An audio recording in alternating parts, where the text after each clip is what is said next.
ॐ अज्ञानतिमिरान्धस्य ज्ञानाञ्जनशलाकया चक्षुरुन्मिलितं येन तस्मै श्रीगुरवे नमः। श्रीचैतन्यमनोभीष्टं स्थापितं येन भूतले स्वयं रूप कदा मह्यं ददाति स्वपदान्तिकं। वन्देऽहं श्रीगुरो श्रीयुतपदकमलं श्रीगुरून् वैष्णवांश्च श्रीरूपं साग्रजातं सहगण रघुनाथान्वितं तं सजीवं साद्वैतं सावधूतं परिजनसहितं कृष्णचैतन्यदेवं श्रीराधाकृष्णपादान् सहगण ललिता श्रीविशाखान्वितांश्च। हे कृष्ण करुणा सिंधु दीनबंधु जगतपते गोपेश गोपिका कांत राधा कांत नमस्तुते। तप्त कांचन गौरांगी राधे वृंदावनेश्वरी वृषभानुसुते देवी प्रणमामि हरिप्रिये। वाञ्छाकल्पतरुभ्यश्च कृपा सिन्धुभ्य एव च पतितानां पावनेभ्यो वैष्णवेभ्यो नमो नमः। जय श्री कृष्ण चैतन्य प्रभु नित्यानंद श्री अद्वैत गदाधर श्रीवासादि गौर भक्त वृंद। हरे कृष्णा कृष्ण कृष्ण हरे हरे, हरे राम राम राम हरे हरे। हरे कृष्णा प्रभु जी माता जी, सभी भक्तों का आज के कार्यक्रम में हार्दिक स्वागत है। आज हम मनोधर्म, द रिलीजन ऑफ माइंड, इसके ऊपर चर्चा करेंगे। इस संसार में जितनी भी वस्तुएं हैं, सभी वस्तुओं का अलग अलग धर्म है। अग्नि है, अग्नि का धर्म है प्रकाश और ताप देने का। चीनी है, उसका धर्म है मिठास देने का। इसी तरह से संसार में जो भी वस्तुएं हैं उनका कुछ न कुछ धर्म होता है। Dharma means the quality of that particular object which we can not separate from the existence of that object. Like if I want to separate the heat from the fire, it is not possible. So that's a religion. Dharma means something which we cannot separate from one's existence. तो जिस तरह से आग का धर्म है जलाना, और इस धर्म को हम आग से अलग नहीं कर सकते, इसी तरह से हमारे मन का भी धर्म है। और वो मन का धर्म क्या है, उसके बारे में आज हम थोड़ी चर्चा करेंगे। भगवद गीता के दूसरे अध्याय के 55वें श्लोक में कृष्ण भगवान हमको मन के धर्म के बारे में कुछ ज्ञान देते हैं। गीता के दूसरे अध्याय में कृष्ण भगवान अर्जुन को युद्ध करने के लिए अलग अलग तरह से प्रेरित करते हैं। और इस अध्याय के अंत में अर्जुन भगवान से प्रश्न करते हैं कि स्थित प्रज्ञस्य का भाषा समाधिस्थस्य केशवा स्थित धी किम प्रभाषेत किम आसीत किम व्रजेत। अर्जुन भगवान से पूछते हैं कि भगवान, मुझे ऐसा व्यक्ति जिसकी बुद्धि पूरी तरह से स्थिर है, ऐसे व्यक्ति के लक्षण बताइए। तो भगवान श्लोक नंबर 55 अध्याय 2 श्लोक नंबर 55 से लेकर 72 तक 18 श्लोकों में ऐसा व्यक्ति जिसकी बुद्धि स्थिर है, जिसकी बुद्धि भगवान में लगी है, उसके लक्षण बताते हैं। और यह 18 श्लोक हमारे सबके लिए बहुत ज्यादा महत्वपूर्ण है। जैसे महाराज जी हमको बोलते थे कि Bhagavad Gita Bhagavatam is about our behaviour. 90% of the Srimad Bhagavatam and Bhagavad Gita is about our behavior, and the 10% is about so many other things. So these shloks, verse number 55 to 72 of chapter 2 are very important for us, very important for us to practice so that we can apply in our practical lives. तो कृष्ण भगवान स्थित प्रज्ञ के लक्षण बताते हुए सबसे पहले जो चीज बताते हैं कि प्रजहाति यदा कामान सर्वान पार्थ मनोगतान आत्मनि एवात्मना तुष्ट स्थित प्रज्ञ तदोच्यते। तो कृष्ण भगवान कहते हैं कि प्रजहाति यदा कामान, जहाति का अर्थ होता है गिव अप, छोड़ देना। प्रजहाति मतलब पूरी तरह से त्याग कर देना। प्रजहाति यदा कामान, यदा मतलब जब, कामान मतलब इच्छाएं, सर्वान पार्थ मनोगतान। तो भगवान कहते हैं कि प्रजहाति यदा कामान सर्वान पार्थ मनोगतान, जब व्यक्ति पूरी तरह से अपनी सारी इच्छाओं का त्याग कर देता है और आत्मनि एवात्मना तुष्ट, और अपनी आत्मा से ही संतुष्टि प्राप्त करता है, आत्मा में रमण करता है, तो ऐसे व्यक्ति को हम स्थित प्रज्ञा बोलते हैं। तो यहाँ पर भगवान का जो आदेश है, भगवान का आदेश है कि हमें सारी इच्छाओं का त्याग करने का है। कामान, कामान का अर्थ है इच्छाएं, और इसका अर्थ है कि हमारे मन में एक इच्छा नहीं है, हमारे मन में बहुत सारी इच्छाएं हैं। और प्रभुपाद जी कहते हैं कि अगर हम चाहें तो समुद्र की लहरों को गिन सकते हैं, लेकिन किसी व्यक्ति के मन में कितनी इच्छाएं हैं हम उसको नहीं गिन सकते। और हमारे मन में अनगिनत इच्छाएं कैसे हैं? हमारे भगवत गीता के अंदर कृष्ण भगवान बताते हैं कि 5 कर्मेंद्रियां हैं, 5 ज्ञानेंद्रियां हैं, और इसके ऊपर मन है, और मन के ऊपर आत्मा, मन के ऊपर बुद्धि, अहंकार, आत्मा, परमात्मा, भगवान। तो सबसे पहले हमारी इंद्रियां हैं, और इंद्रियों में हमारी 5 ज्ञानेंद्रियां हैं। The knowledge acquiring senses, those are very important, and which are eyes, ears, nose, touch and the smell. तो ये हमारी 5 ज्ञानेंद्रियां हैं, knowledge acquiring senses, these are very powerful. और इन 5 इंद्रियों से ऊपर हमारा मन है।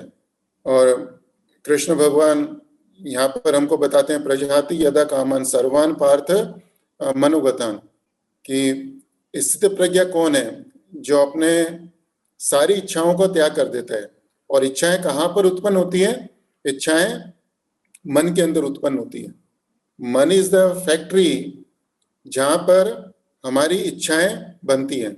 हमारा हाथ है वो इच्छा नहीं बनाता, हमारी आंख है इच्छा नहीं बनाती, हमारे पैर हैं हमारी इच्छा नहीं बनाती, कान इच्छा नहीं बनाते हैं ना। ये हमारा मन है, जिसके कारण हमारे मन में निरंतर कुछ न कुछ इच्छाएं बनती रहती हैं। और प्रभुपाद जी कहते हैं कि मनोगतान मीन्स मनोरथ, it's a chariot of the mind. इस संसार में हमको अनुभव है रथ देखने का, जैसे जगन्नाथ जी का रथ होता है, हमको अनुभव है, रथ को देखा है हमने उसको। तो एक वो रथ है, जगन्नाथ जी का रथ है, दूसरा हमारा मन का रथ है। दोनों में बहुत अंतर है। जगन्नाथ जी का अर्थ सबसे पहली चीज तो दिव्य है, ट्रांसीडेंटल है, और हमारा मन का रथ भौतिक है।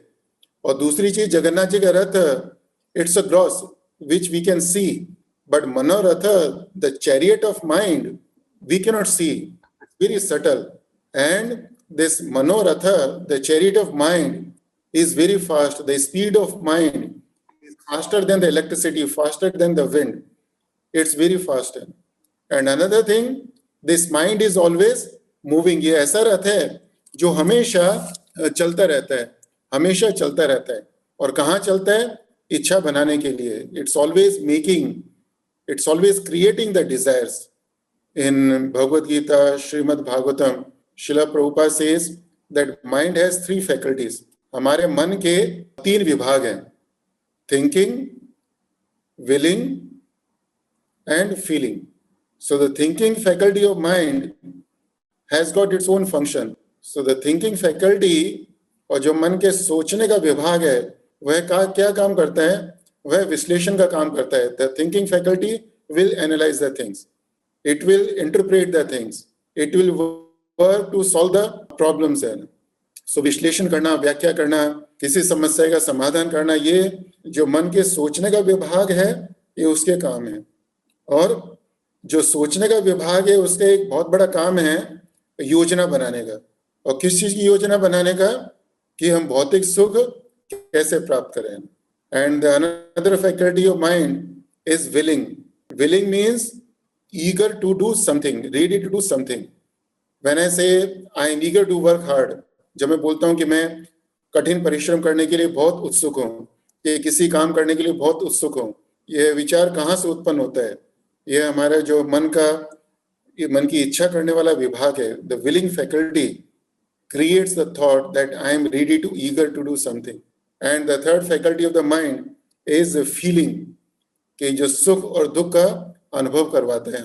और हम कई व्यक्तियों के अंदर गुण देखते हैं, जैसे करुणा का गुण है, compassion, the feeling compassion about somebody, किसी जीव के प्रति दया का भाव उत्पन्न होना, यह हमारा मन के जो फीलिंग वाला विभाग है ये उसके कारण होता है। और the feeling faculty of the mind makes us feel happy and makes us feel miserable whenever we get in touch with the material objects.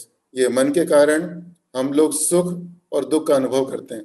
इस संसार की भौतिक वस्तुओं में सुख और दुख देने की क्षमता नहीं है। अभी सर्दी का मौसम है, तो सर्दी के मौसम में अगर हम एसी चालू करेंगे तो हमको एसी से सुख नहीं मिलेगा, हमको दुख मिलेगा उससे, और बीमार भी पड़ सकते हैं हम लोग। लेकिन वही एसी को हम गर्मियों में चालू करेंगे तो हमको उससे सुख का अनुभव होता है। तो एसी तो वही है, लेकिन गर्मियों में उससे सुख का अनुभव होता है और सर्दियों में उसी एसी से दुख का अनुभव होता है।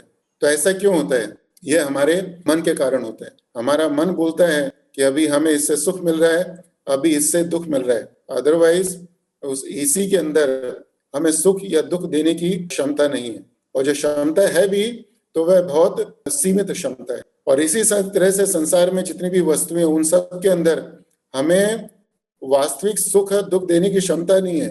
यह सिर्फ हमारा मन है जो कहता है कि अभी सुख मिलता है, अभी दुख मिल रहा है। नायम जनों में सुख दुख हेतु न देवतात्मा ग्रह कर्म काला मन परम कारणम आमनंत। जो हमें सुख दुख की अनुभूति होती है, और कभी कभी हम कहते हैं कि हम सुखी हैं दुखी हैं, तो कहते हैं नायम जनों में कि हमारे सुख दुख का कारण ना तो कोई व्यक्ति है, ना कोई देवता है, ना कोई ग्रह है, ना कोई कर्म है, ना कोई काल है। ये हमारा मन परम कारण, सबसे बड़ा कारण है, परम कारण है हमारा मन है। तो शिला प्रभुपाद जी हमको बताते हैं कि हमें अपने मन को ट्रेन करने की आवश्यकता है। आवर माइंड इज मटेरियल, हमारा मन भौतिक है। तो भौतिक होने के कारण यह हमेशा भौतिक चीजों के बारे में सोचता रहता है।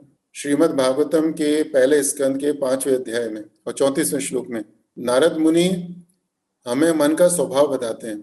अब जैसे कृष्ण भगवान ने यहाँ पर बताया कि मनोगताम, कि ये हमारे मन में इच्छाएं उत्पन्न होती हैं, तो उसी तरह से नारद मुनि इसकी और व्याख्या करते हैं श्रीमद् भागवतम के पहले स्कंद में और 5वें अध्याय में। तो कहते हैं वह कि एतद आतुर चित्तानां मात्रा स्पर शेष्य मुहु भव सिंधु प्लवो दृष्टो हरिचर्यानु वर्णन। सो कहते हैं कि एतद आतुर चित्तानां मात्रा स्पर्श इच्छया मुहु, that's how we have to break it, कि एतद आतुर चित्तानां, कि हमारा मन हमेशा आतुर रहता है।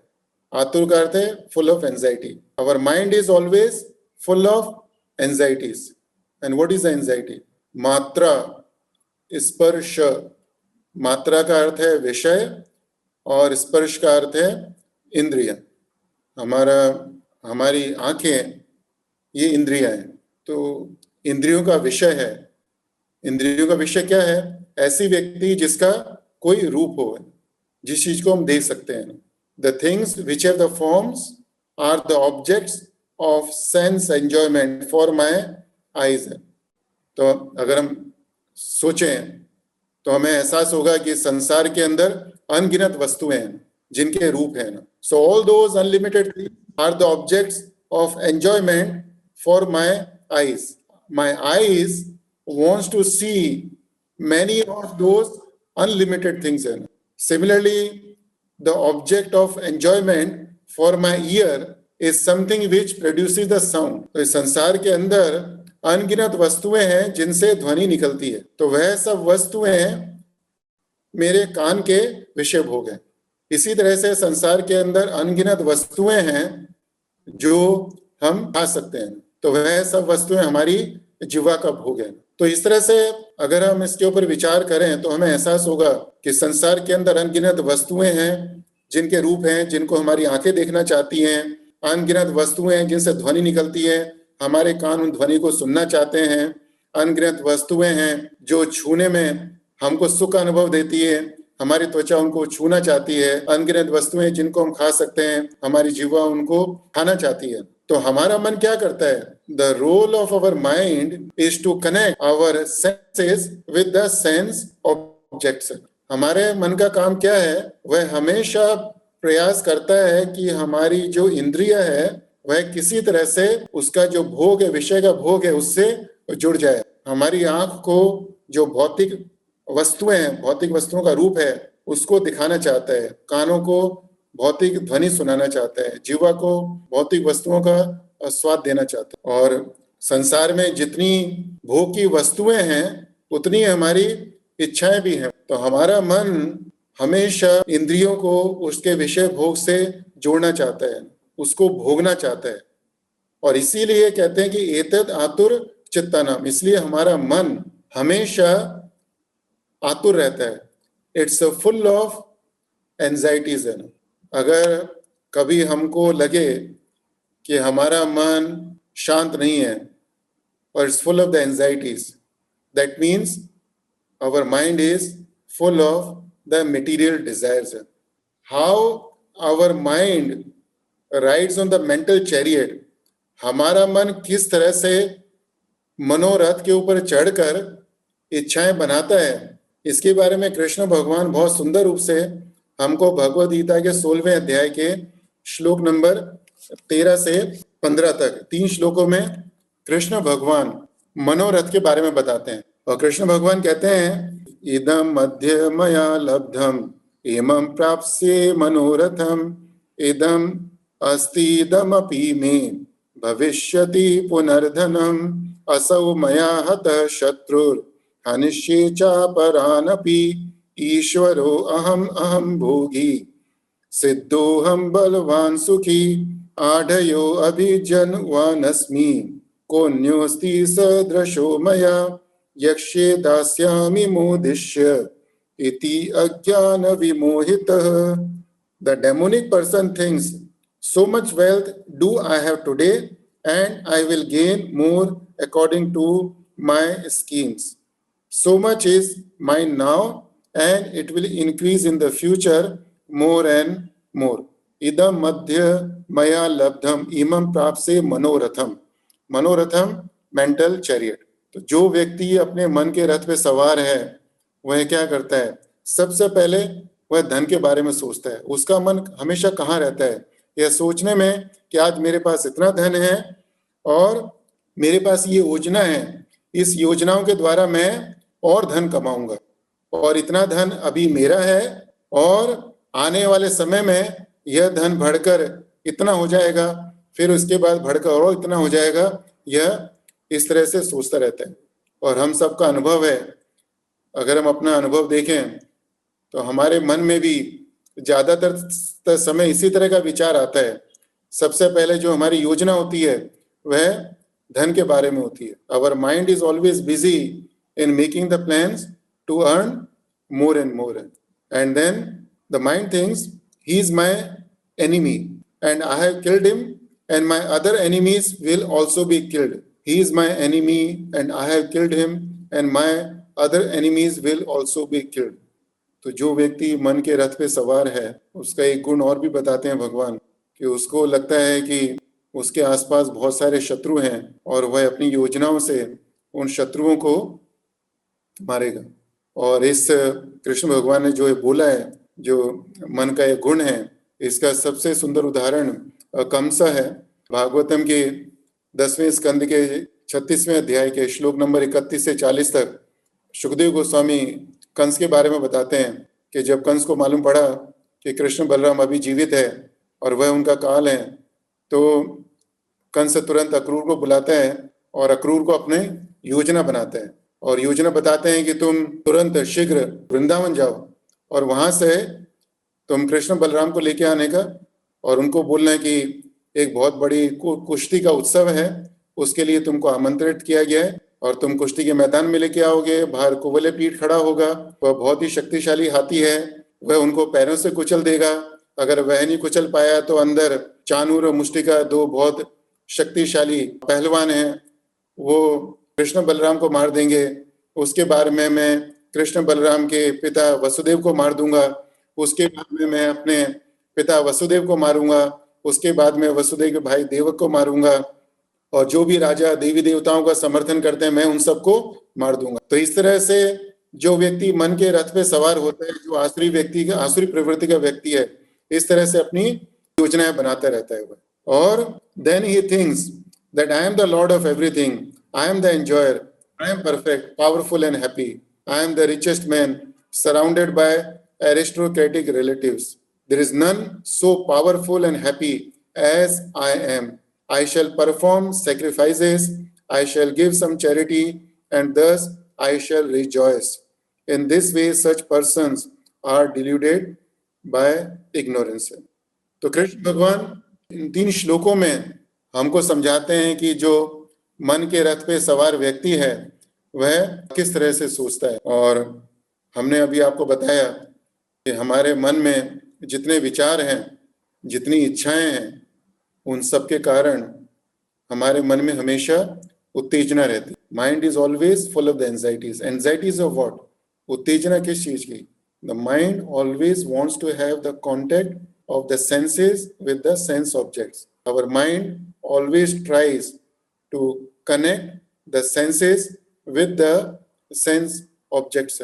और एक बार नहीं, बार बार। मुहु एतदातु चित्ताना मात्र स्पर्शेश्चयः मुहुः, कि बार बार हमारे इंद्रियों को उसके विषय भोग से जोड़ना चाहते हैं। एंड हमने अभी इंद्रियों के बारे में चर्चा करी, मन के बारे में चर्चा करी। इंद्रियां भी भौतिक है, मन भी भौतिक है, लेकिन दोनों में एक अंतर है।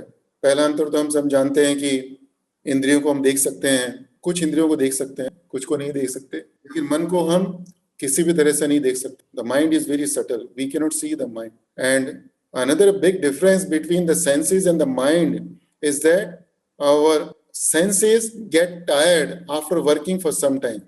हमारी इंद्रियां कुछ समय के बाद थक जाती हैं। हमारी आंखें सुंदर वस्तुओं को देखना चाहती हैं, लेकिन सुंदर वस्तुओं को देखते देखते देखते कुछ समय बाद ये थक जाती हैं, उसके बाद में यह विश्राम करना चाहती है। ऐसे ही हमारे कान सुनना चाहते हैं, लेकिन कुछ समय के बाद कान विश्राम करना चाहते हैं। जीवा खाना चाहती है, लेकिन कुछ समय बाद विश्राम करना चाहती है। But mind is such a powerful thing in our existence that it never ever takes rest. हमारा माइंड कभी भी विश्राम नहीं करता। It is faster than the wind, faster than the electricity, but still it never take the rest. Still it never take the rest. और इसी कारण से हम सब लोग परेशान भी रहते हैं। कई बार कहते हैं कि person is restless. So it's not the person who is restlessness, it's not about the body, it's about our mind. When we say the person is restless, it means the mind is restless, means the mind has got lesser rest. Mind is not taken the rest. And if the mind is full of so many anxieties, so many desires, which are causing the trouble to us, then what we should do? We should give some rest to the mind. But what is happening in this material world is भौतिक संसार में क्या होता है, और आजकल जो हो रहा है कि हमारे आसपास जितनी भी वस्तुएं हैं, वह सब वस्तुएं हमारे मन को और ज्यादा उत्तेजित करती है.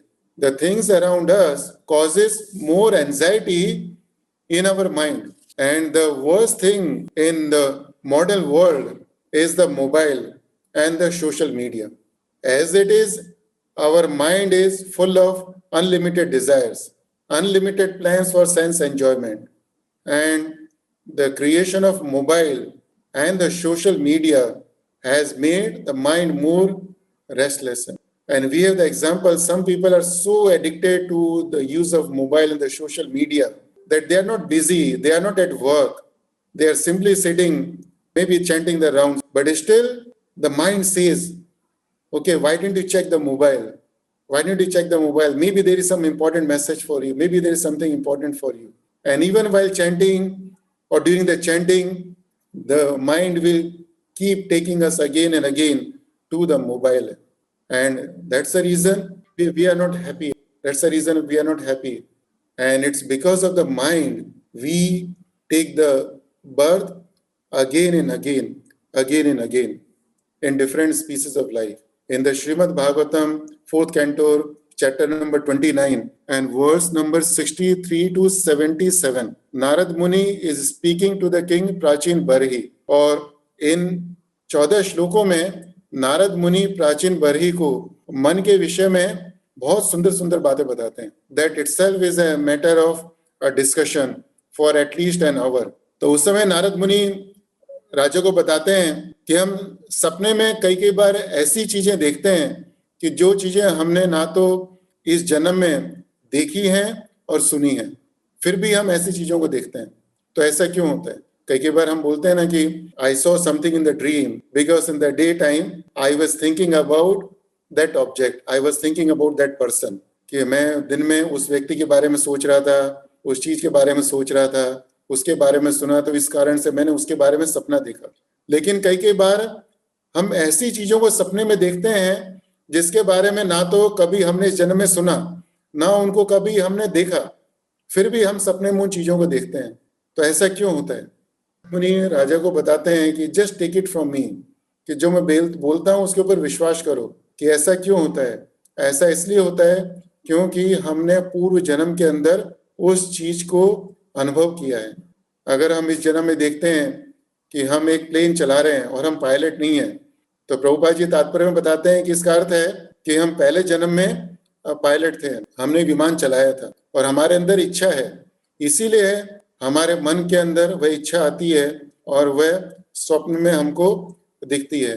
हम अपने स्वप्न के द्वारा उस इच्छा को पूर्ण करना चाहते हैं. So the point is that even when we are sleeping, the mind is active and trying to fulfill the desires which we had in the previous birth. So we have to be very careful, at least in this birth, what we desire. Yam yam vapi smran bhavam त्यज्यन्ते कलेवरम तम तम एवैति कौन्तेय सदा तद भाव भाविता. कृष्ण भगवान अर्जुन को बोलते हैं कि हम शरीर छोड़ते समय जिस भाव का स्मरण करते हैं, या शरीर छोड़ते समय हमारे मन में जो इच्छाएं होती हैं, उस इच्छाओं के अनुसार हम अगली योनि में जन्म लेते हैं. और इस जन्म हमारी जो इच्छाएं हैं, हमको ये नहीं सोचना चाहिए कि वो सिर्फ पिछले 1 या 2 जन्म की इच्छाएं हैं. The desires keep getting transferred from one योनि टू अनदर योनि. हमारी इच्छाएं एक योनि से दूसरी योनि में ट्रांसफर होती रहती है ना, वो चलती रहती हैं, वो है ना. जीवन हमारे जो पशु जीवन में इच्छाएं थी, वह इच्छा भी हमारी अगले आने वाली योनियों में चलती रहती है, किसी न किसी रूप में आती है, और अगर वो पूर्ण नहीं होती तो फिर उसके अगली योनि में जाएगी. तो महाराज जी हमको हमेशा बोलते थे कि हमसे हमारे एक जन्म, हमारे मनुष्य जीवन नहीं संभलता. एक जन्म की इच्छाओं के कारण हम इतना दुखी हैं. हमारे जन्म का जो मन है, उसके अंदर इच्छाएं, उसके कारण इतना दुखी हैं. तो हम क्यों बार बार जन्म लेना चाहते हैं हम लोग? और अगर हमें इसको रोकना है तो हमको प्रयास करना चाहिए कि हम अपने मन को, हमारे मन के अंदर जो इच्छाएं बनती हैं भौतिक सुख की, हम उसको वश में करने का प्रयास करें. जब हम कहते हैं कि मन को वश में करना है, तो हमको एक चीज याद रखनी चाहिए कि हम कहते हैं हमको मन को वश में करना है, लेकिन कोई भी व्यक्ति मन को वश में नहीं कर सकता. चंचलम ही मनः कृष्ण प्रमाति बलवत् दृढ़म तस्याहम निग्रहम मन्ये वायुरेव सुदुष्कृतम. जो कृष्ण भगवान ने अर्जुन को ध्यान योग के बारे में बताया, तो अर्जुन ने अपने हाथ ऊपर कर दिए. अर्जुन कहते हैं कि भगवान, मेरा मन तो इतना चंचल है कि आप बोले तो मैं वायु को वश में कर सकता हूँ, लेकिन मैं मन को वश में नहीं कर सकता. तो अगर हम कल्पना करें कि किसी व्यक्ति को बोला जाए कि तुम हवा को पकड़ लो, तो किसी व्यक्ति के अंदर सामर्थ्य है कि वो हवा को पकड़ सकता है, वश में कर सकता है? नहीं, it's not possible. So similarly it's not possible to control the mind. मन को वश में करना संभव नहीं है.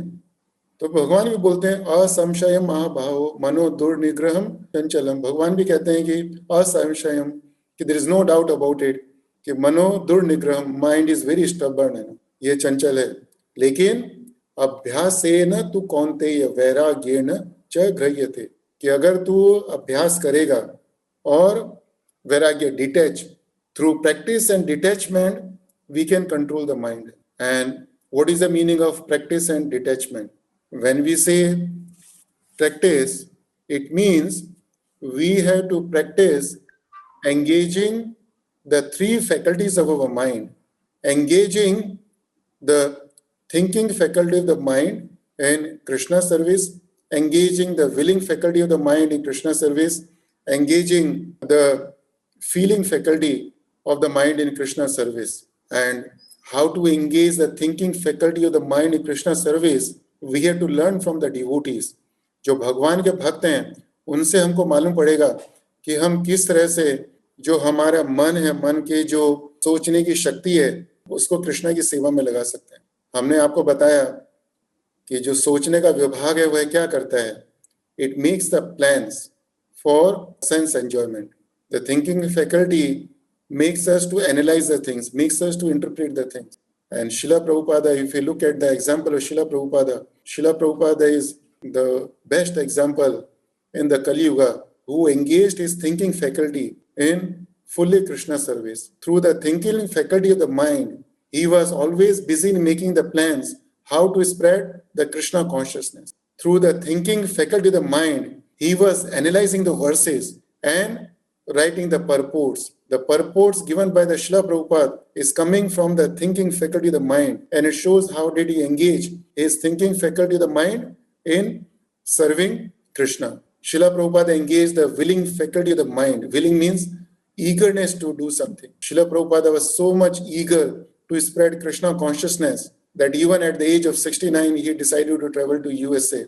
And despite suffering heart strokes for a couple of times, still he was not deterred from his determination to spread Krishna consciousness in the West. And so that shows how can we engage the willing faculty of the mind in serving Krishna. And in feeling faculty of the mind, the feeling faculty of the mind causes us to feel the compassion for the living entity. And Srila Prabhupada is the best example. Through his example, he showed that how much compassion he had for the living entities and how much he volunteered to take sufferings on behalf of those living entities. So when we say we have to control the mind, we have to remember we cannot control the mind. Controlling the mind means trying to engage the mind in Krishna service.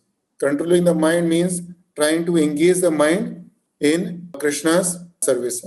And Krishna says, give up all the desires from the mind. So giving up all the desires means giving up the material desires. हमें भौतिक इच्छाओं का त्याग करने का है, क्योंकि हम कितना भी प्रयास करें हमारा मन इच्छा से रहित नहीं हो सकता. Our mind cannot be desireless. That's the nature of our mind. Mind has to have the desires. So we have to replace the material desires with the spiritual desires. We say our mind is always agitated. Our mind is always agitated due to material desires. हमारा मन भौतिक इच्छाओं के कारण उत्तेजित रहता है. And if we replace those material desires with the spiritual desires, then our mind is no more agitated. And the best way to fill our mind with the spiritual desires is to hear Krishna Katha. Going back to the same verse 1534, Narad Muni says, Eted atur chittanam matra sparsheshyaha muhu bhava sindhu plavo drishto hari charyanu varnanam. The mind is always full of the anxieties, but still we can control the mind. How can we control the mind? By hari charyanu varnanam. Hari charya means activities of Krishna. Anu varnanam. Anu means constantly. Varnanam means describing. If we engage ourselves in constantly describing the glories of Krishna, then our mind starts becoming calm and calm and calm. And when we do it, then Atmani evatmana tushta. Then we find that satisfaction in the self. When we say self, कि आत्मा में तुष्टि प्राप्त करता है, आत्मा में संतुष्टि प्राप्त करता है, तो हमको ये याद रखना चाहिए कि आत्मा का अर्थ है सिर्फ आत्मा नहीं. आत्मा का अर्थ है परमात्मा और भगवान. महाराज जी हमको बताते हैं कि आत्मा इज सो सूक्ष्म, आत्मा इज सो स्मॉल, कि आत्मा अपने स्वयं के बलबूते पर अपनी शक्ति से कुछ नहीं कर सकती. Our soul is very tiny, although powerful, very tiny, but it gets its power through the super soul, and the super soul is controlled by the Lord Krishna. So Atmi Evatmana Tushta means the person find the satisfaction in serving Krishna. But the point is that we don't train our mind to find satisfaction in serving Krishna. Rather, we take all the times our mind to find the happiness from the matter. हमारे मन में जब भी सुख भोगने की इच्छा होती है तो हमारे मन को हमेशा लगता है कि अगर मेरे पास धन होगा तो मैं सुखी होऊंगा, या मेरे पास धन नहीं है तो इसलिए मैं सुखी नहीं हूं. So the point is that यहाँ पे हमको सोचना चाहिए कि हम अधिक धन प्राप्त करने से सुखी नहीं हो सकते. अधिक धन होने का अर्थ नहीं है कि हम ज्यादा सुखी हैं. अगर हमें देखना है कि हम वाकई में धनी हैं कि नहीं, तो हमें ऐसे हमको देखना चाहिए कि हमारे पास कौन सी वस्तुएं हैं जिसको हम धन से नहीं खरीद सकते. If you want to taste, if you want to find out if we are happy or not, or sorry, if we are rich or not, then we have to count the things which money cannot buy. तो हम पैसे से क्या कौन सी चीज नहीं खरीद सकते. हम पैसे से अच्छा स्वास्थ्य नहीं खरीद सकते, हम पैसे से खुशी नहीं खरीद सकते, हम पैसे से किसी व्यक्ति का प्रेम नहीं खरीद सकते, हम पैसे से समय को नहीं खरीद सकते. So if my health is not good, अगर हमको लगता है कि हमारा स्वास्थ्य अच्छा नहीं है तो इसका मतलब हम धनी नहीं है. अगर हमें लगता है कि हमारे आसपास जो व्यक्ति हैं हमसे प्रेम नहीं करते तो इसका मतलब हम वास्तविक रूप से धनी नहीं है. कई बार हम कहते हैं कि we don't have time, I don't have time.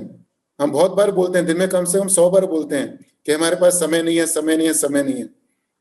तो जैसे ही हम बोलते हैं तो हमको समझना चाहिए कि वी आर वेरी पुअर है, कि हम लोग बहुत गरीब है ना, क्योंकि हमारे पास ऐसी चीज नहीं है जो हम खरीद नहीं सकते हैं.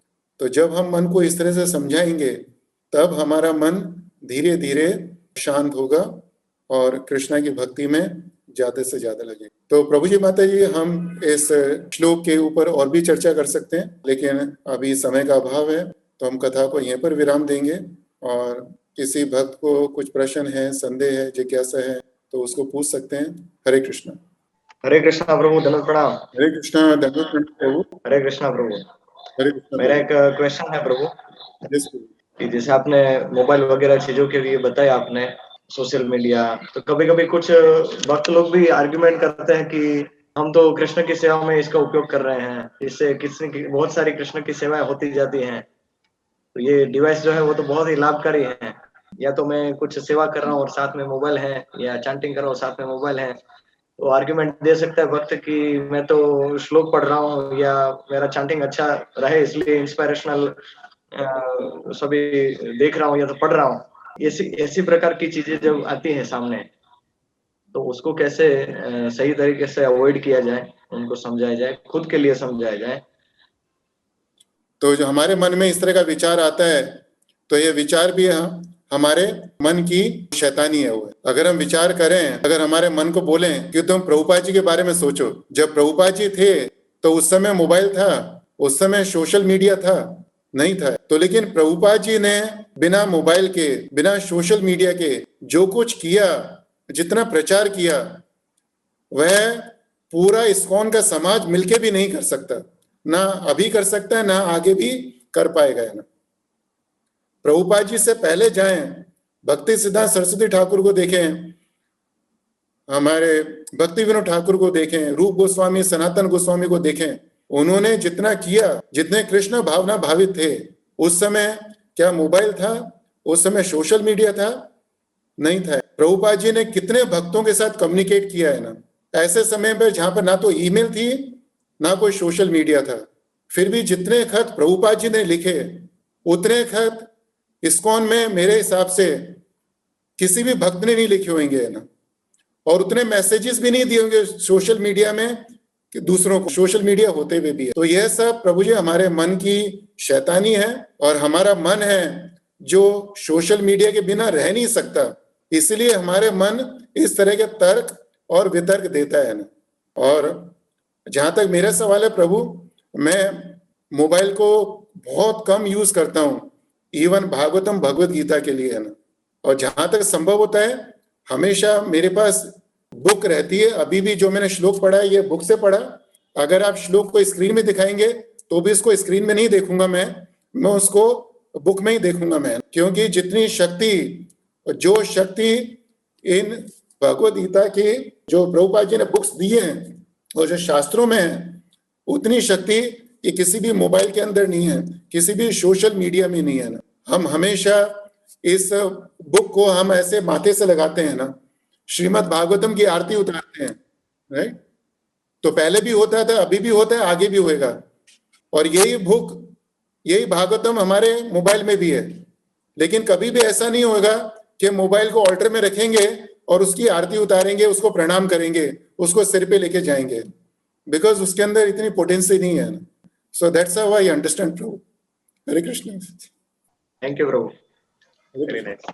हरे कृष्ण। वाञ्छा कल्पतरुभ्यश्च कृपा सिन्धुभ्यैव च पतितानां पावनेभ्यो वैष्णवेभ्यो नमो नमः। अनंत वैष्णव वृंद की जय। शिला गुरुदेव की जय। शिला प्रभुपाद की जय।